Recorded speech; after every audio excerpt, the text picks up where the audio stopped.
Naman natin ang pagdiriwang ng Mid-Autumn Festival sa Carmona, Cavite na pinangunahan ng Taiwan Chamber of Commerce and Industry in the Philippines Incorporated. Panoorin po natin ito. Ang Mid-Autumn Festival, na kilala rin bilang Mooncake Festival, ay isa sa mga mahalagang pagdiriwang sa kulturang Tsino. Ito ay ang oras kung kailan ang buong pamilya ay sama-samang naglalaro, nagkukwentuhan at nagsasaya. Ngunit, kahit na selebrasyon ito mula sa ibang bansa, nakamamanghang makita na maging dito sa Pilipinas ay ipinagdiriwang ito. Sa pangunguna ng Taiwan Chamber of Commerce and Industry in the Philippines Incorporated, masayang ipinagdiwang ng Taiwan Filipino community ang Mid-Autumn Festival sa Carmona, Cavite.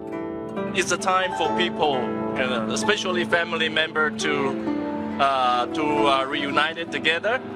Just like the New Year or like your Christmas. So in Taiwan we celebrate the Moon Festival, and in here in the Philippines today we are so pleased to join all of our friends here to celebrate Moon Festival. I'd like to greet all the Taiwanese friends of the country. Congratulations and happiness all throughout the year, and more fortunes to come. And in the meantime, also, I would like to invite all the other Taiwanese to take a look at our country.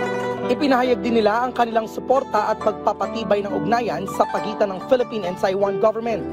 We have some new projects, especially in the field of agriculture. Like the current project we already have is the Young Farmers Project.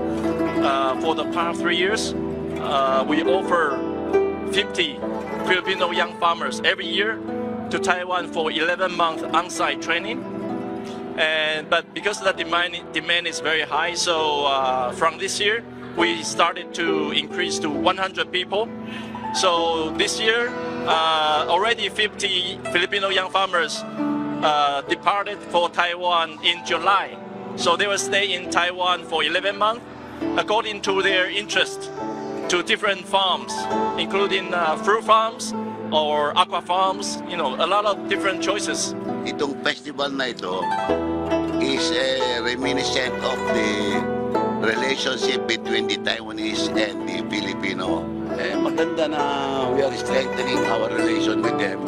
And maganda dyan, these people, they're good, very good in terms of human relation.